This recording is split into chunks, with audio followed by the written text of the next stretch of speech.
Olá, meu nome é Mónica Isabel e eu estou a fazer parte desta série de vídeos do Fala Jovem.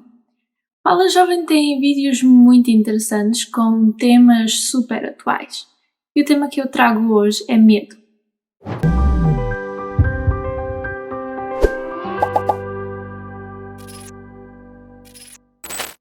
Será que devemos ter medo de alguma coisa? É bom ou não é bom ter medo? Deixa aí no comentário.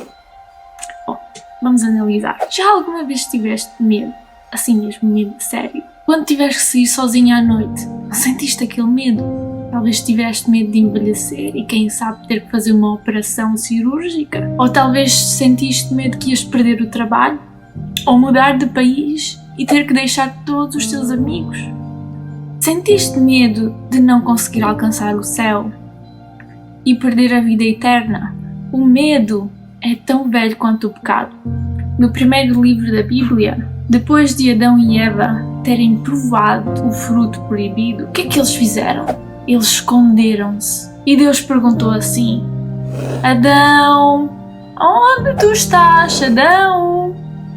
Por que te escondeste? Senhor, tive medo. Por que Adão e Eva tiveram medo? Por causa do pecado. Então vamos ver o que é o medo. Diz assim: o conceito do medo é um estado emocional que surge em resposta à consciência perante uma situação ou eventual perigo. O que é que a Bíblia diz sobre o medo? Em Apocalipse 21, 7 a 8 diz assim: aquele que vencer herdará estas coisas, e eu serei seu Deus e ele será meu filho. Mas quanto aos medrosos, a sua parte será no lago ardente de fogo e enxofre. O medo tem um mau conceito nas Escrituras, porque Deus quer algo muito melhor que o medo para os seus filhos. Há um episódio na vida de Jesus que nos leva exatamente a este ponto. Marcos 4, 35 a 41. Naquele dia, quando já era tarde, disse-lhes: passemos para o outro lado. E eles, deixando a multidão, o levaram consigo, assim como estava no barco, e havia com ele também outros barcos.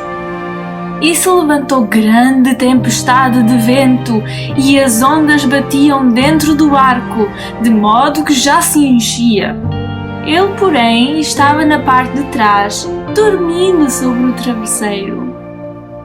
E, despertando-o, perguntaram-lhe: Mestre, não te importa que pereçamos? E ele, levantando-se, repreendeu o vento e disse ao mar: cala-te, emudece. E cessou o vento e fez-se grande bonança. Então lhes perguntou: por que sois tão medrosos? Como é que não tendes fé? E temeram grandemente e diziam uns aos outros: quem é este que até o vento e o mar lhe obedecem? Eu tenho a certeza que eu e tu ficaríamos também assim aterrorizados com tal experiência. Imagina, o dia devia ter sido muito ocupado.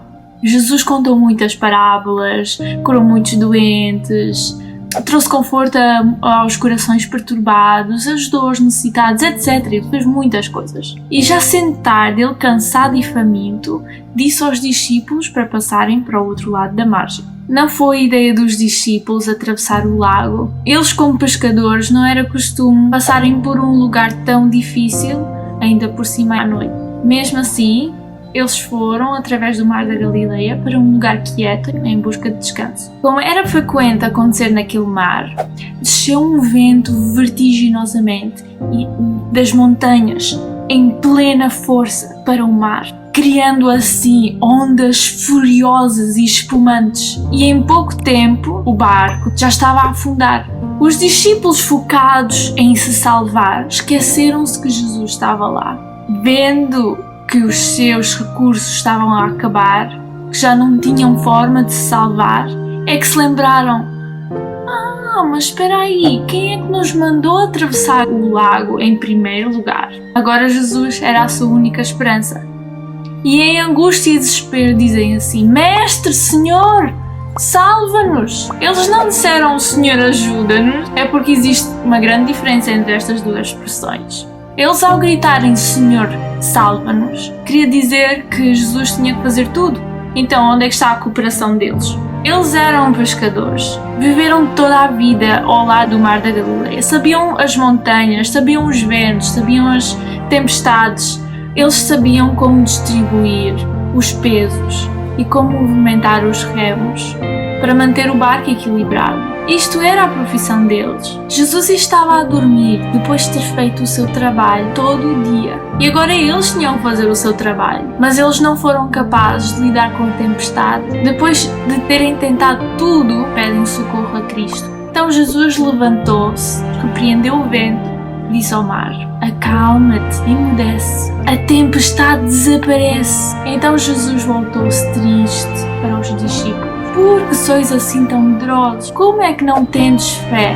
Ok, e se tu tivesses fé, o que farias sobre estas circunstâncias? Ter fé não significa que não vais até ao fundo do mar. Não significa que vais ser curado do câncer. Pessoas com fé não têm medo de morrer.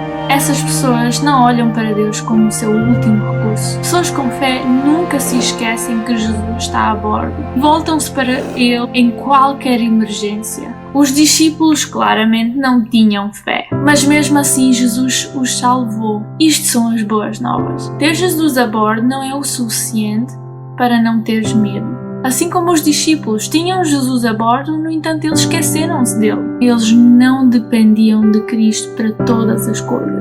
Jesus nos convida a lançar sobre Ele todos os nossos temores, porque Ele cuida de nós. Quando se trata da nossa salvação, frequentemente estamos preocupados. Será que vamos ser salvos? Será que não vamos ser salvos? Esses pensamentos desviam a nossa mente para longe de Jesus, que é a nossa única força. A manutenção da nossa alma devemos deixar nas mãos de Deus e confiar nele. Ele nunca nos deixará, nunca, porque Ele amou primeiro. O que vencer será assim vestido de vestes brancas, e de maneira nenhuma riscarei o seu nome do livro da vida. Antes confessarei o seu nome diante de meu Pai e diante dos meus anjos. Eu nunca vou conseguir, eu nunca vou ser um vencedor. Tenho falhado e caído com tanta frequência e facilidade. Há apenas uma coisa legítima que devemos ter medo, e isso é confiarmos em nossa própria força. Devemos ter medo de largar a mão de Deus e tentar caminhar sozinhos. Chegou o tempo que esses medrosos discípulos enfrentaram qualquer coisa, até mesmo a morte, sem medo, confiando plenamente em Deus. Se os discípulos conseguiram, tu e eu conseguimos também. Entrega plenamente a tua vida a Deus e não tenhas medo.